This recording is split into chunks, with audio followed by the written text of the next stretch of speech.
Great. Can you hear me? Can you hear me there? Yeah, you broke up a little, but Yeah, it's been spotty. So I'm an entrepreneur. I have several companies. I have a marketing agency on one side. The biggest firm I have right now is an investment firm. So I've been doing this on my own, an investment company. We became really, really good. Me and my team became really, really good at investing in the stock market.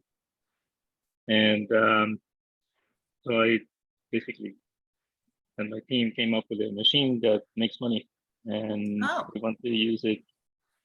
We want to use it for system change. wow. And so we're creating this fund to be able to attract even more capital. Because right now I'm working basically with my own capital, and I'm thinking if I have more firepower, I have more money to play with, then I can invest even more in bioregions. I mean, that's the idea. I mean, we have several categories to invest in. Good on you. That's and when I say investing, I'm thinking in the most broad sense of the word, not for a gain. A lot of the money we're thinking of putting is really grants. I mean, we're investing in a system change. That's what I want. Yeah. And the returns are system level. So I was telling in an earlier conversation to Melina that, I mean, there's about 300 people on the planet that have a machine like mine. It's not very common, but everybody is using this kind of machine, these kind of algorithms to hedge, or to increase capital gains. And I want to use it differently. I want to use it really to fund a new way of living. That's fantastic. Can I just say that it's wonderful to see people who know what to do with money in these conversations. Normally it's people like me who are really good at creating systems change, but are so busy doing that we don't have a lot of time to think about where you get the money from to continue to build that. Yeah, that's great collaboration. Yeah. Tricia. Yeah, awesome.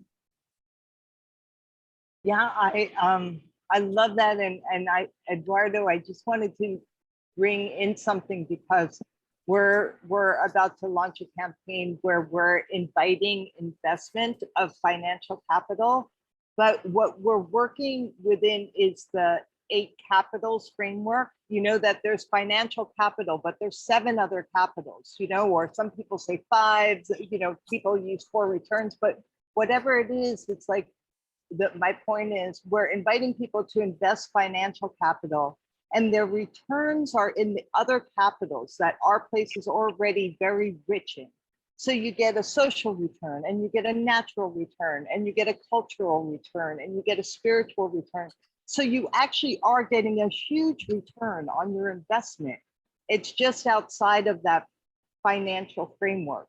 And so you, with the heart that you have right now working within this, I think it's important, that it's not, it is an investment, right? And to claim that as an investment and to be and you are getting returns that are very tangible.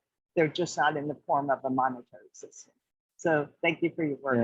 Yeah. And the analogy that I always give people is okay, most investors, or 99.9%, probably invest on the winning horse on the set race.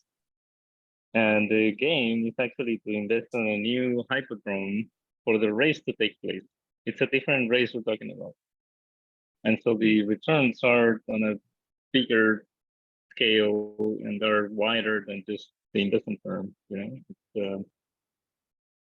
It's difficult to put together from an investment perspective. I speak with a lot of venture capitalists and private equity people. It's very narrow focus. All the space of investments is very, very narrow. Very reductive. I want to introduce you to 2 people especially, and both are in Mexico, that are working in the financial world trying to bring regeneration there. So great. So Please. Yeah, contact me directly and we will have a conversation about that. Excellent. And contact me, Eduardo. We're doing brilliant things across Australia, and we're all doing it voluntarily, except for a small pocket of money we accidentally stumbled across. Great. Melina, do you want me to sort of start just talking about my work, or I know there's no format for this, but I wasn't sure how long we would wait, or. Yeah, I mean, we were just hanging out a little bit before, but people are starting to join. So for me, it's your time. So yeah, absolutely. Let's start. I want to introduce you first, Michelle Maloney. Michelle has been working as an activist, let's say, for governance in the world with indigenous people, and bringing the earth knowledge and earth connection to governance and to understanding the laws for nature, and trying to bridge this world of rights and like a social presence of nature into the social presence, like a really powerful work, Michelle. And so I just want to welcome you to this Bioregional Regeneration Summit, and let us know more about your work. And so go ahead. Thank you. Yeah, thank you, Melina. And thank you to folks who've joined us. What I thought I would do is maybe just talk about the work we've been doing for about 10 minutes, and then we can just open up for a chat. I've opened up a couple of our websites to show you the story of why we have a number of different entities in the work that we do. But what I might do first, in Australia, because we're a colonised country, we have a tradition of acknowledging country, which means we acknowledge the First Peoples land upon, the land upon which we live and work and play. So what I might do, I'm going to open up an old presentation, but I'm not going to give the presentation. I'll see if I can do this. I want to show you a photo. There we go. So let me do an Australian thing and just say, welcome everyone. And I'd like to acknowledge that I live in Brisbane, which is now Australia, but it is the traditional lands and continues to be the traditional lands of the Yagara and Turrbal peoples. I'd like to acknowledge elders past and present, and the emerging leaders and young people who are continuing their ancient culture. We're very lucky in many ways in Australia because we are friends with and connected to one of the oldest continuous cultures on earth, the Aboriginal peoples of Australia. And I'll show you a map shortly. Many people don't know how many different, what we would call today First Nations peoples live across Australia. Certainly because it was colonised by the British in 1788, and colonisation acts like concrete across a beautiful, diverse garden. It brings standardisation, similar language, and one big fat concept about the world, and tries for some time to smother. But we're also fortunate because we were one of the youngest colonised countries in the world, so 1788 as opposed to 1600. And it means that there's a profound amount of knowledge and culture and society that knows what it was before British invasion. So, and it's that the deep roots of people in this place that I find fascinating. And as part of acknowledgement of country, we often acknowledge our own place in the world. I'm a descendant, I'm a fifth generation Irish descendant of people brought to this continent unwillingly, actually, but I'm so grateful in many ways that we were brought here because I love my place. And this is just a photo of some beautiful water lilies at a water hole. It's about 10-15 minutes walk. I'm in a city, but Brisbane has a lot of beautiful things, and we're 15 minutes from mangroves and the ocean and a big bay. And these are some of the connected water holes that used to be much more common, but now there's remnants. And these are water lilies. And the reason I share this photo is I walk my dogs there, but it's also a remnant name of the Turrbal language, Naji Nunda, black duck waterhole. So just sharing a little bit of Australia with you before I talk about other things. What I'll do is I'll stop sharing for a tick. If you feel like writing in the chat, you know, who you are and what country or place you're from, that would be really nice for me. We can certainly talk again in a minute, but it's always nice to see who's here.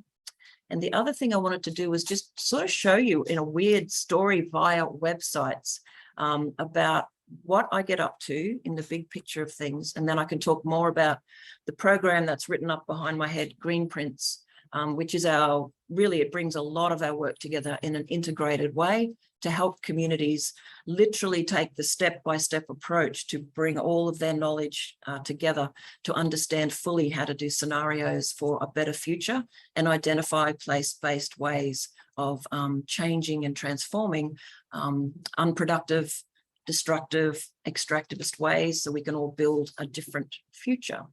But first, let me show you. So once upon a time, 10 years ago, myself and 4 other lawyers created an entity called the Australian Earth Laws Alliance, and I'll put the web links in case anyone's interested. AILA's mission in life is to help increase the understanding and practical implementation of Earth-centered governance. And by governance, we're interested in all scales of human activity and all modes of what Western people call disciplines of knowledge. So we have a particular focus on looking at law, economics, education, ethics, knowledge systems, and how we know the world. And we have lots of really beautiful, fun ways of engaging people. So we run courses, sure. We run a lot of webinars to bring remarkable people together. And if you want a snapshot of some of the cool people that we work with, Earth Laws Month, we just finished it. It's our first one ever.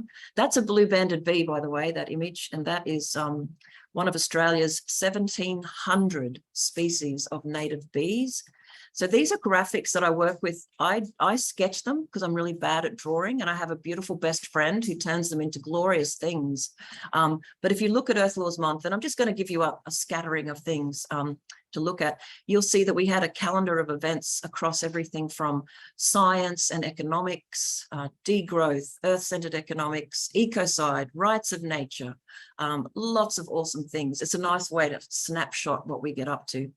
But I often tell people, if you're interested in our work, the Earth Laws website is the mothership.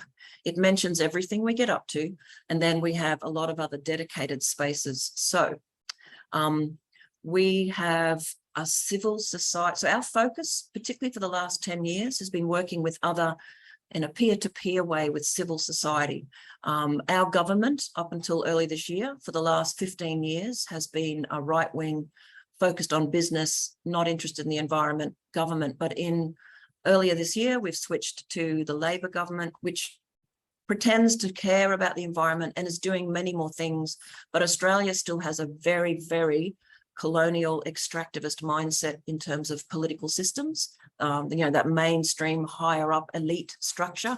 There's still what we say very much thinking like a 19th century European.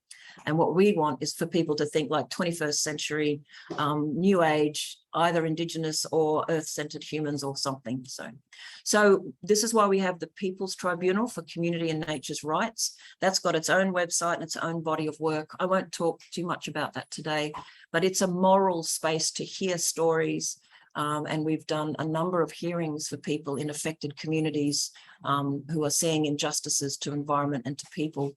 The Australian Earth Laws Centre is really how AILA started. We were fascinated by the work of Thomas Berry and Earth jurisprudence, which connects to ideas around rights of nature. But we now host a range of activities supporting communities who want to explore rights of nature, but explore that in a way of how do they do that in Australia? How do they do that in a colonial context? We can't just slap in a new law. It's got to be something that Indigenous people who don't have a rights-based legal system, they have an obligation-based system.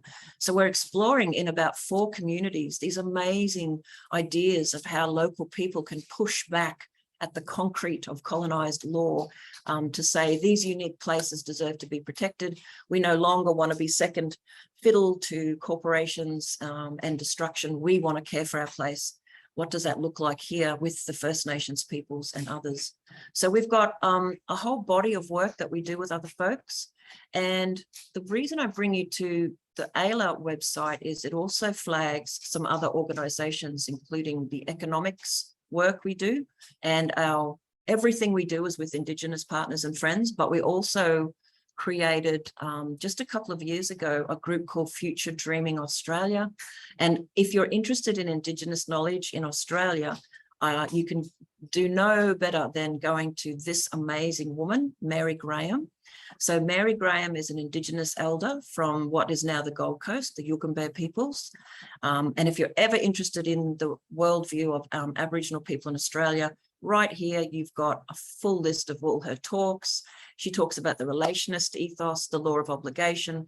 And Mary and I are working on a book looking at what if Australian society was built on the Indigenous relationist ethos. And it's one of the greatest privileges of my life to work with Mary. She's coming over this afternoon. We sit in the lounge and drink too much coffee, and we're shaping up our book, which I hope to have finished perhaps even by Christmas. So we work inside Future Dreaming. Future Dreaming was officially launched, and literally 2 weeks later, the entire world went into lockdown. So a lot of our work has been online with workshops and webinars online, but we have big, beautiful dreams for an Earth Laws Centre, a place for young people to come to and reconnect with country, where we can learn about Indigenous knowledge and also Western knowledge about place and about the world, because 96% of Australian people are non-Indigenous. And it's that 96% that me as a non-Indigenous person is focusing on. How does AILA be a bridge to help people understand place and country? And how do we all work together with humility to care for this place and to care for the rest of the world more fully? So that's Future Dreaming. Come back to the mothership. One thing we did within the first 2 years of setting up the Australian Earth Laws Alliance, we kept bumping into this giant obstacle. I think you would all recognize it. It's called the economy. It's called growth economics. And so we were looking around to see if we could find a way for AILA as an earth-centered group to connect with economists and such. And whilst in Australia, we have terrific thinkers and doers, we didn't have a civil society network where ordinary people were coming together to talk about the economy. So we built one. So since 2016, myself and a number of other wonderful people started creating the New Economy Network Australia. And it is really just a network of people and organisations, as it says there, working to create an ecologically healthy and socially just society with a focus on economics.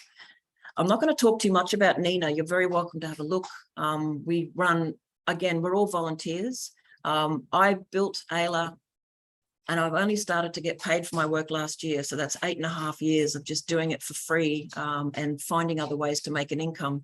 But last year we were discovered by a philanthropic group. I often joke that I'm so bad at looking for money because I'm so busy. I had to get discovered by a really nice man who's a rich philanthropist, and his people found us because everyone else was talking about us in this particular event that he went to, which was really amazing and a little bit like a Disney princess story where the activist gets the money, not the prince. So I'm now funded for about 1.5 years. And I have a team of 3 people who are now part-time because I was offered this much money and I took a big drop so I could actually pay other people to come and be with me. So it's a very weird, silly patchwork, but the passion of the people that we work with is just amazing. So anyway, the New Economy Network is a really exciting space, and I'll let you know why we had to create it as a separate entity. Inside the mothership of the Australian Earth Laws Alliance, AILA, when we were building our earth-centered projects, whenever we wanted to talk about the economy, no one would take us seriously. We would hold a workshop and all of the environmentalists would come, but nobody else would. You know, they labeled us sort of, green people. So we realized that what we wanted to do was reach out to all of the other amazing people building a different economic system, both in practical projects, and I'll show you. And all of this, I'll show you in a minute how we brought it all together with place-based regenerative practice through green prints. But just to show you here, we have all these different sectoral hubs. So obviously systems change needs to break down hubs. But what we learned was many people in the Western world have been trained in a profession or a vocation. They love that one vocation. It could be food, it could be health, it could be housing. And we bring them together through our sectoral hubs so we can highlight what's going on in the new economy in these areas. But then we bring them together to talk about what systems change in a place looks like. And so we can bring in all these different folks that connect all their ideas. And it's really, really exciting. So, you know, we've got a volunteer manager of our NINA journal. We have volunteers doing podcasts that they call NINA Radio. So it's a really exciting space. So we started with Ayla. We always had future dreaming, but it became its own entity. We've been building NINA for 6 years. But here's the story that really, I think, is most relevant for the Bioregional Summit. Back in 2015, so we'd had Ayla chugging along in small ways for a couple of years. I got very sick. I got cancer, and I was stuck in bed wondering if I would live or die. And I have to say, going through chemotherapy and radiation treatment is some of the most horrendous things I've ever had to endure. However, it does mean you're stuck in bed for 4 to 5 months on and off through treatment, and you can't do a lot except think. So it was when I was thinking that I started to dream up Green Prints. And I won't talk much longer because I realize I've gone way over 10 minutes.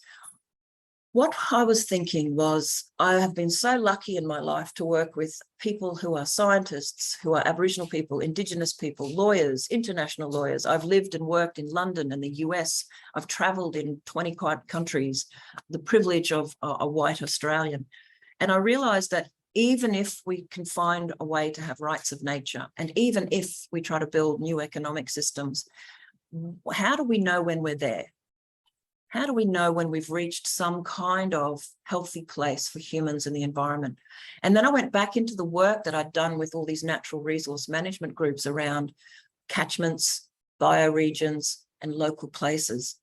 And I started to it's not a big deal, but I just went and I weaved together a way for community groups to stay sane while they try to do the real regenerative transformation work. Because what we see is people going around in circles, you know, trying to get better improvements in a business. Great.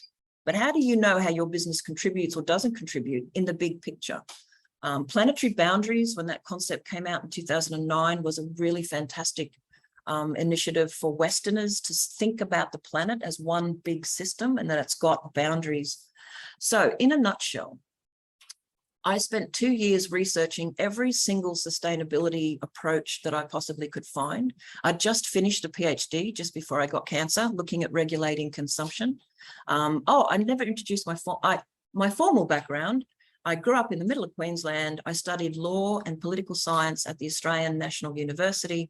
And then I spent 20 years working across the world and across climate change back in the 90s, on Indigenous community development with natural resource management groups, always supporting community capacity. And that's why Green Prints is almost a representation of all of this multidisciplinary work with a deep and profound respect for other people's knowledge. This is something we notice in the world of regenerative everything. Consultants come in and want to tell, the Western way is to design something and tell you how to do it. Pay me and I'll tell you how to do it. This has been built in a very different way. This is, how do we help 15 or 20 community members come together and say, we're sick and tired of battling unwanted developments when they come to our place.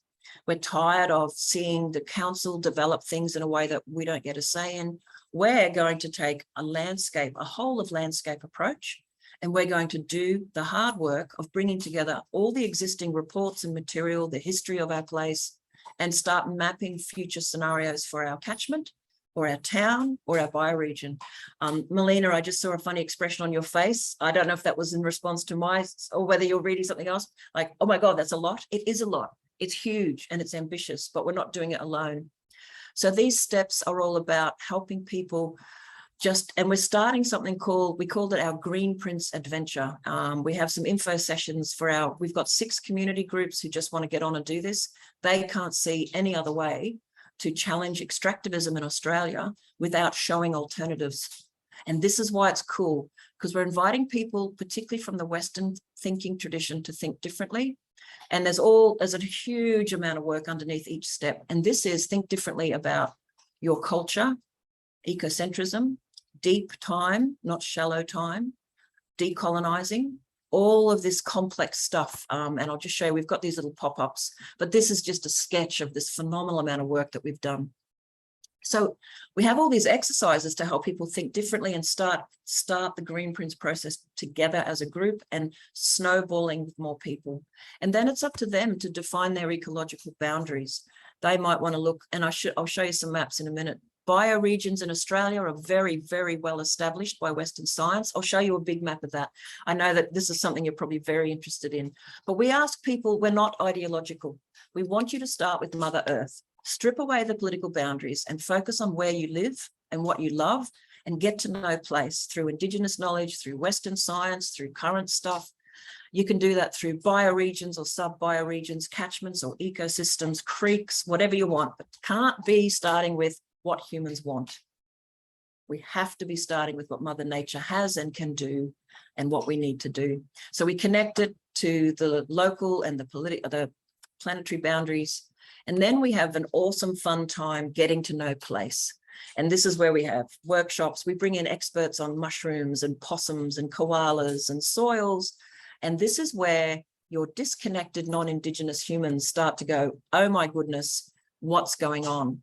And so with that step, we have everyone starting to think about the local place and start to go, well, hang on, why are we deforesting the last kind of temperate rainforest in Australia to stick in more houses? Why don't we? And that's the beginning of thinking differently and working it through. Now, there's a massive chunk in the middle that I wanted to stop because I talk too much.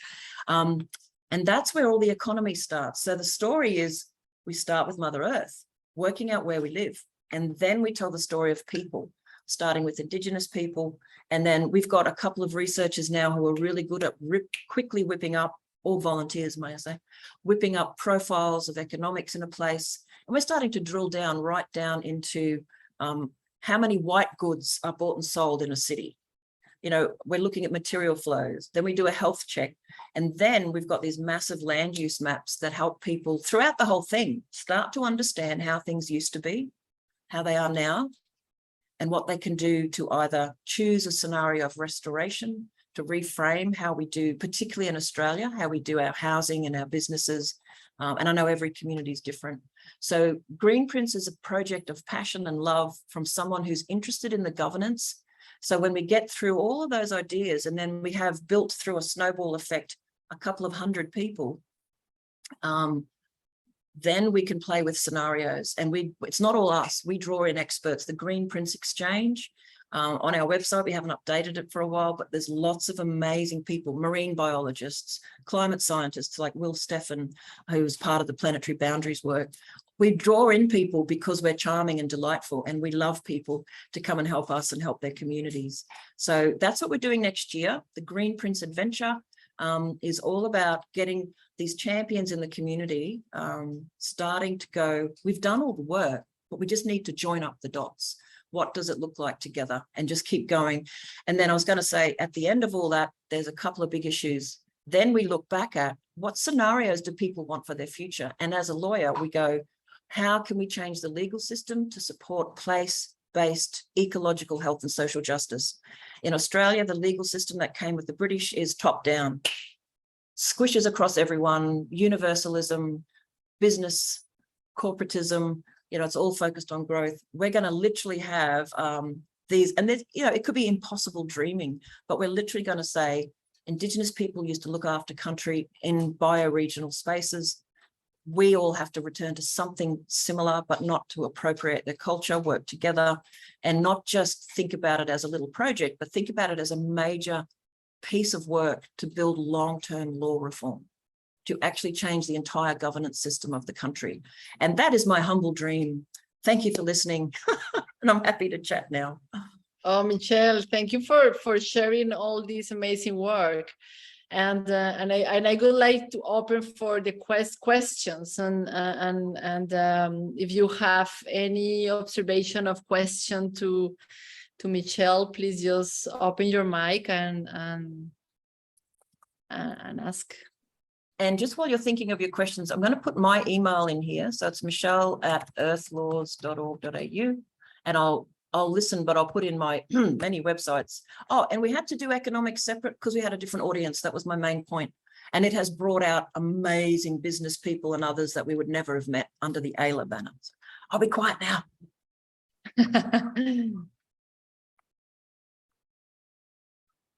My question is, what aspects of the legal system have you seen are the most urgent in terms of In need Australia? of renovation, need of rewriting or re-ideation, renovation? Gosh, where do I start? In the work that we do, thank you for the question. So for anyone who missed it, my initial degree was law, and I still do occasionally think at the world. I can see it through a Western legal lens, but I rejected it a long time ago. The Australian legal system since 1788 has literally been the British legal system stuck on top of this remarkable diverse continent. And it brought with it a number of core cultural values and ideas that all of which are a problem. Number one, that nature is property. Number two, that nature is just a resource for endless extractivism. So, you know, British law was built to support economic activities from the elite, from the days of the kings and the queens. We've still got the kings and the queens, but the legal system today still refers to the crown in Australia. It's embarrassing for a true blue Australian who doesn't want to be connected to the British bloody monarchy. So we need to be a republic of some sort. We need to turn the law on its head. It's got top-down laws divided up by political jurisdictions that we call states. You might have provinces or something else. Having state governments decide how, in the big picture, land is used means state governments have ultimate control with corporations over how they use the land. Don't get me wrong, Australia has some of the best environmental laws in the world. It's got very good participation for communities, but it's still pro-growth. So the things we need to change are, at the simple, shallow level, planning laws need to be profoundly reformed.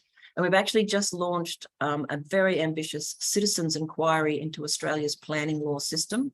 We're going to be doing that over 2 years, and that's going to connect back into Greenprints, because there are literally hundreds of community groups always fighting planning development proposals, because these plans are coming in saying, example, we want to build this massive unwanted resort on a precious bit of our coastline in Brisbane that's across a Ramsar listed wetland. You would think that they wouldn't say yes, but the government's going, oh, jobs and growth. So the way planning laws work absolutely have to be changed. But to tell you the truth, it's a case of we need to turn the law upside down and go back to what Aboriginal people on this continent had, which was rainforest laws for rainforest people, desert laws for desert people, laws that focus on a benchmark of ecological health and social justice for the people in a place, not laws that are built by the government to ensure that businesses anywhere can do better than they want, without much care for the actual fabric of life. There's all these attempts. So in Australia, and for those of you who are from the US, you'll get this, modern environmental law is only since the 1970s. But that's been patched on to 500 years of British property law, and that's built in something even older. So our environmental law allows harm and tries to stop the worst of development, but it's all flawed because it's been tacked onto a rolling system of law and culture and economics that just wants to eat up the world. So I don't talk so much about what we need to do inside our environmental laws. There's the puppy. Because some of them are actually quite good. The biggest problem is we have good environmental laws constantly being ignored by governments. Oh, this planning project's far too important. We're not going to go through a state impact assessment process. We're going to fast track it. And that makes all those laws pointless. So I hope that sort of answers the question. But honestly, one of the reasons I wanted to build Greenprints was to show people that the legal system we have is just made up and it doesn't have to be this way. It is very, very hard to change. And we have a very deeply conservative legal system in Australia. We've never had a coup or a rebellion, or we've got one of the oldest written constitutions in the world, only from 1901, but it's never been changed except for 2, maybe 3 referenda. So we've got a very British compliant approach to the law, and that makes a stable society. But it makes it very hard to change, and that's why we've decided to build a movement rather than just work on new laws, if that makes sense. Do you have any, like, a concrete example, especially involving Indigenous people, in this process of being heard, or I don't know, like a change in some rules locally, or not yet? We're so new, but there's a number of things that have happened. So I will bring up a map of Australia while I talk, because I just want to show you the Aboriginal map of Australia. Hang on. So what's interesting is Aboriginal people are starting to see green prints, and three groups we work with are interested in connecting green prints to their own self-determination work, simply because they don't need to learn anything like this, but they can use the green prints approach to show governments why their ideas about long-term economic and ecological health are beneficial. So Indigenous people can use it to support their own existing work. Do you know what I mean? We're not trying to tell them what to do. It's more about, can this support their existing work? And what I want to show you, if I can just get the buttons right.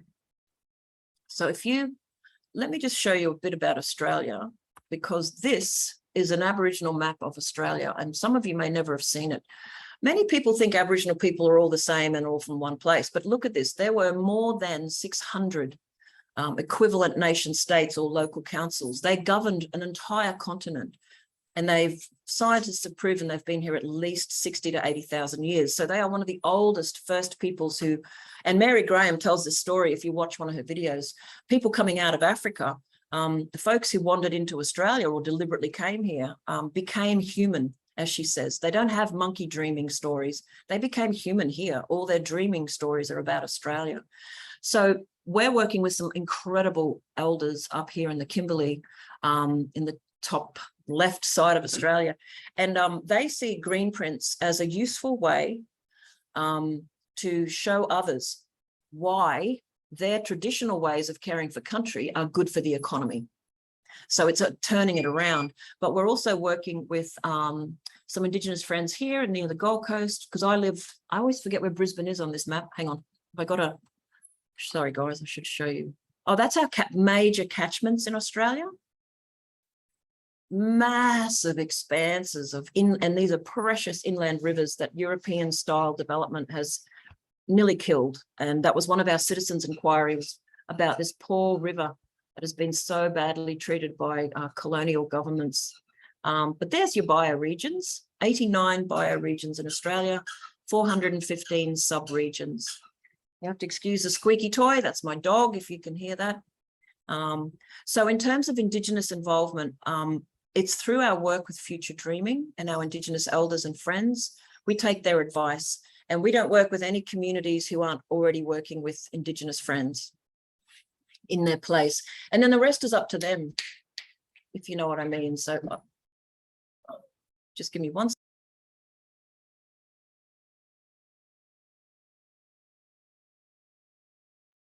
Michelle had to attend her puppy. She was telling us about her puppy. You're back. Go ahead. I'm so sorry. He's very new, and if he wants to go and do something, you have to let him out, or he'll trash your house for you while you watch. Yeah. So I hope that sort of answers your question. I didn't design green prints to build the capacity of Indigenous people. We don't work that way. It's more trying to engage non-Indigenous people in Australia who are really absorbed in the industrialised way of thinking, in that disconnection from nature. And we've got millions of awesome Australians who are already doing terrific work. That's the really cool thing. But we still have these old systems that are stopping us from truly focusing and prioritising on caring for country, which is looking after land, and caring for each other. So, yeah. Are there any other questions? Yeah. Otherwise, I'm really happy to hear about other people, where you are and what you're doing. So, this might be a question. I don't know. It might just be a comment. We'll see.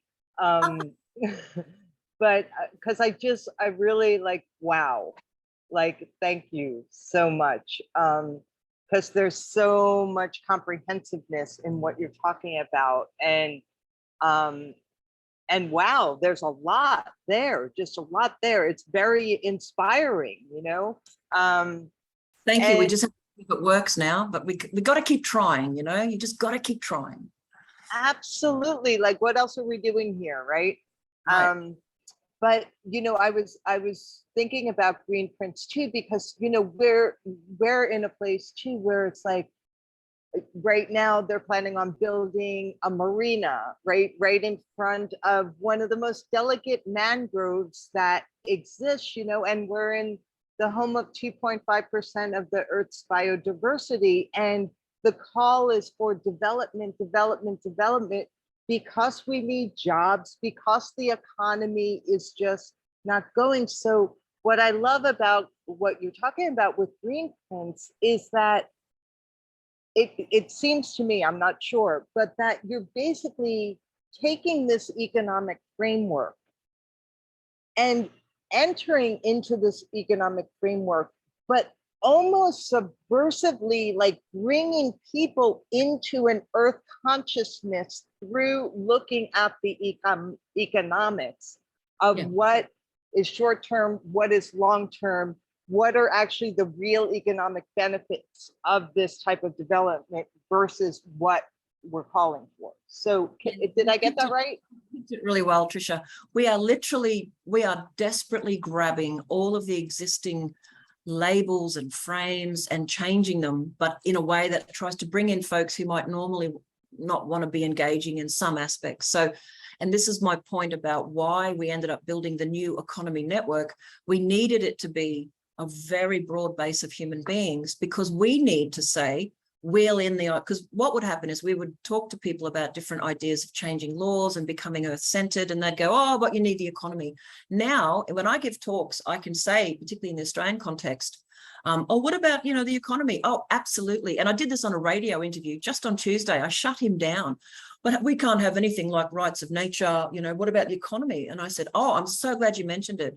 We're really passionate about how we can have localized economies with sustainable small scale food systems and really, you know, awesome housing opportunities and blah, blah, blah. And it has added, in Australia, we needed to have this grown up conversation about the economy. But what we do is we talk about the economy, and then we invite people to redefine what economic success looks like and what an economy even is. And look, we're only at the beginning. We're just at the beginning. You know, green prints could fail because we don't have any funding. The people who are coming into the green prints adventure, we're all doing it for nothing. We're just going to be working together. I've got an amazing, passionate group of volunteer researchers who will help folks, you know, dig up the history of their place, do all these bits and pieces. And then it's up to the community. And with our help, but we've got a skeletal structure of different kinds of workshops and activities. But the point is, by building the story of the place, they're bringing in the Historical Society, they're bringing in the local Chamber of Commerce, they're having new economy symposiums in their place. By the time they get to scenario building, they themselves will be working out, oh, we didn't realize we had all this in our place. And I'll give you one story. We were working with some folks at a place called the Sunshine Coast, north of Brisbane. And the first step was to actually try to remember through materials we could find what used to be in the place. This woman is such a caring environmentalist. She ended up traumatized when she discovered the massive ancient trees that used to live up on the hill behind her block. And it took 10 years, just 10 years, for the British colonialists to come in and go, oh, they're good, took them all out. The entire ecosystem changed. We have tons of remnant stuff. It's wonderful, but she had no idea. These are trees, you know, their base was as big as a car. And she had no idea. And George Monbiot, that wonderful British social commentator, said that, you know, even remembering has become a radical act. Because if we don't remember what used to be here in our time, what are we arguing about now? We're just rearranging the chairs on the deck of the Titanic. What we want to know is what was actually here, and do we want to restore to that? How do we adjust to climate change? How do we hold this place and keep it alive? You know, so yeah. But yeah, Tricia, you've spotted it. We're trying to engage in serious grown-up conversations about the economy, whilst also having a minor tantrum saying the mainstream economic system sucks and we want something different, damn it. So I'm a very colourful speaker, as you can tell. I'm a typical Aussie. On a good day, I'd be swearing, but I'm behaving myself today. Yes, Martin. Hi, Michelle. Hello. How do you say your name, Michelle? Yeah, Michelle. Michelle. Thank you for sharing. And I just want to share a little bit of our experience here in Chile, South America, where we have been talking about. Can you hear him, Lena? You're a little breaking up, Martin. Did you say you're in Chile? Yeah, your sound is not passing through very well. I will try again. That's actually Okay. better, even if you speak, Yeah. a bit loud. Closer. Yeah, I am from Chile, and we have been in a discussion as a country for a new constitution that was rejected. Yes. But I just want to add some things that I find interesting. And one thing that have been discussed is one fundamental change, or two probably. One, the nature as a, I don't know well the English name, but is, You mean rights of nature? yeah, the nature as a holder of right. No? Yes. So, Yep. so I think you talk about this, the Yep. change of our perception of nature as an object Yeah. and see it as a subject. Yeah? This is a really, it's something normal in Latin America because all original cultures resonate with Mother Earth as a mother, you know, as a subject in which we are in relationship. Yes. So this was one of the things that was like proposed that changed radically our society, I think, a change of paradigm of society. And the other thing is that it says one article that individuals and peoples are interdependent with nature and form an inseparable whole with it. Yes. And also that recognize and promote good living as a relationship of harmonious balance between people, nature, and the organization of society. Mhm. So I was very happy of this proposal that is an ecological state that has two main issues. One is long-term planification of the country, long-term planification, including, of course, environmental stuff, and intergenerational, no sé cómo se Yeah, I dice. think in English, I think it's intergenerational equity Yeah. or Yeah, something. intergenerational, you know, like a long-term view of the state that it's another time, thinking in another times, nature Yep. times, I think. So it didn't won the proposal, but at least these ideas were coming up and are yeah. taking forces, you know, in Latin America, in different Ecuador and Bolivia, and different countries where I think Latin America or the South, the global South, is observing and changing the way it looks the states. The Western states are rethinking, you know, and I think this is really a change, a big and profound change that is happening. Oh, and it's Thank you for what you're showing. It's amazing.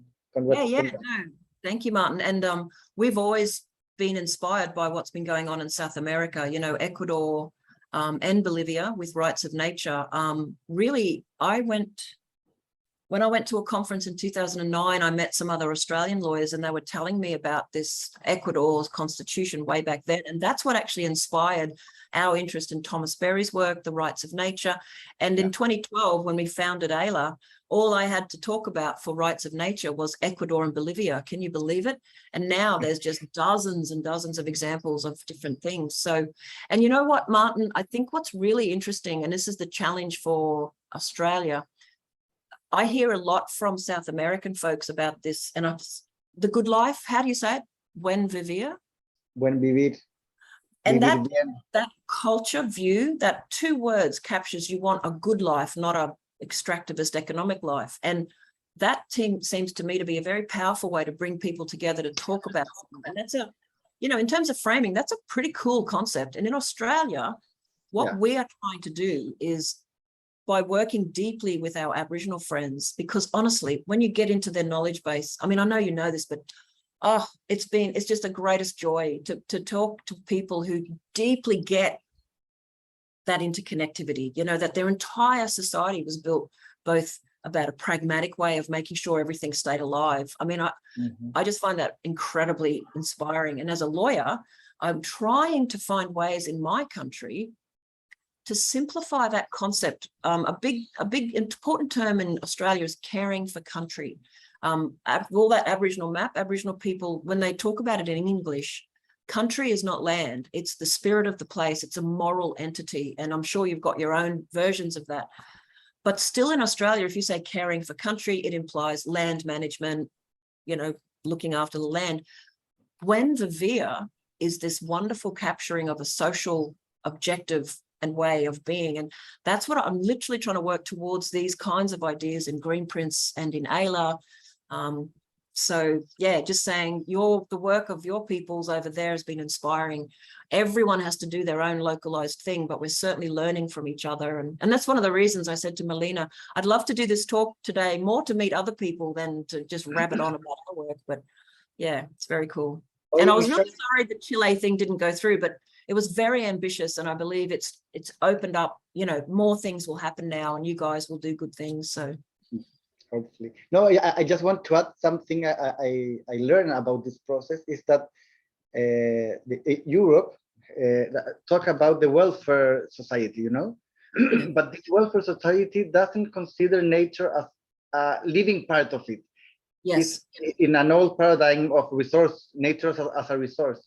Yeah. And when we talk here about Buen Vivir, and it has this name in different Aboriginal language of different peoples of America, but the traduction is like the harmony between individual, society, and nature. So nature is part of this well-being, you know, and this I think is what a proposal for the states of the world that is coming up in here in this place of the world. And in a nutshell, that is that I often say my hardest job in 35 years of professional work is getting a non-Indigenous Eurocentric person to really think in an ecocentric way. And I can speak, this is my people, my culture, the European mindset of what I want is what I want. And I will push nature around to fit what I want, which is the opposite of what Indigenous people have done, which is, oh, I live in a desert. I'm going to live in this desert. I adjust and become a desert person. Or, you know, I live in a plentiful place of water. We'll do this and this.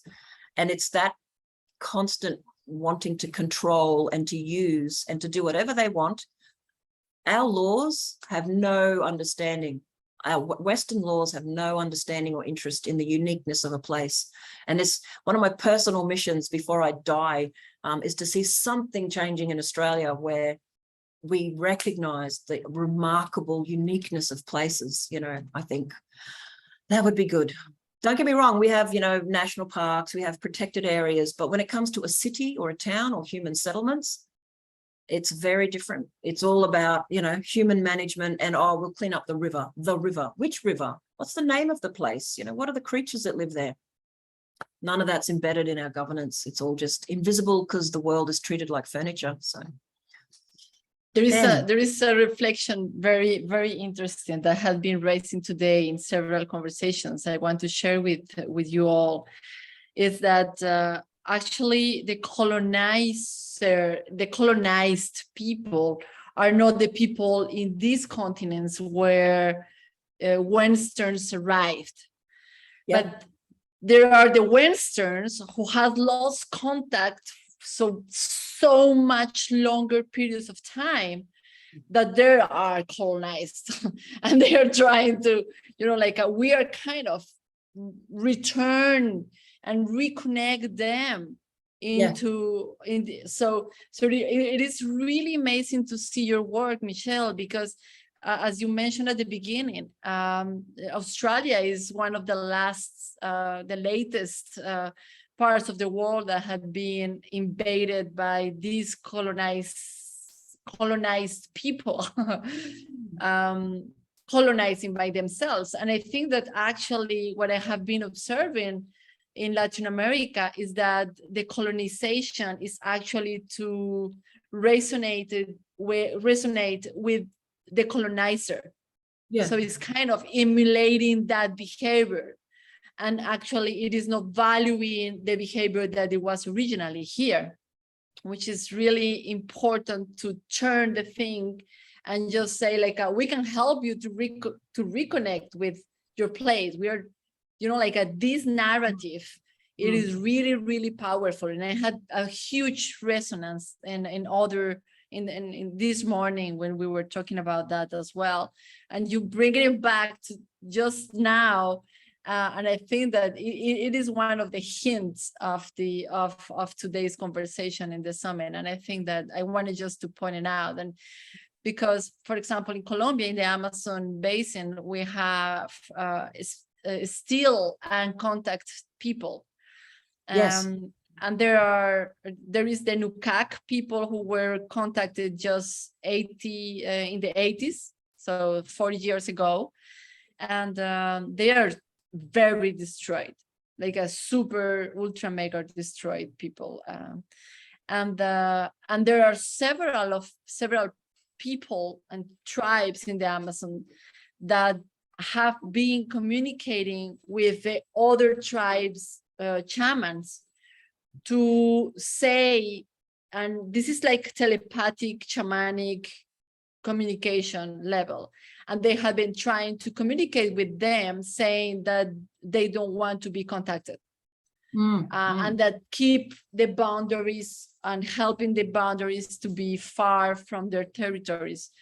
And yeah, there are several amazing stories about that. But what is the point is that we still have people that keep the whole, holding the space of the super deep connection. We do still. the northern parts So of it's Australia. kind of, Yeah. yeah. The northern parts of Australia were only invaded by the English in some places only in the early 19th century. And across the north of Australia, Aboriginal people still speak 6-7 languages, that aren't English, because there are hundreds and hundreds of languages in this continent. So yeah. Hey, I just realized we're out of time, so I better go and let you all continue with your day. Well, actually, Michelle, what is going on after now, it's a hangout. It's a space to keep going conversations. So if you and some of the people here wants to go to a separate room to keep going the conversation, it is perfectly okay if you want to stay for a while. And I apologize, it's 8 o'clock in the morning and I actually have to take my daughter to school. No problem. Thank you very much, Michelle, for having joined. Thank you so much. Please be around. Yes, I'm going to try and join at the appropriate times. Thank you, everyone, for your time. Have a great time. Thank you, Michelle. Michelle. Great work. Thank you.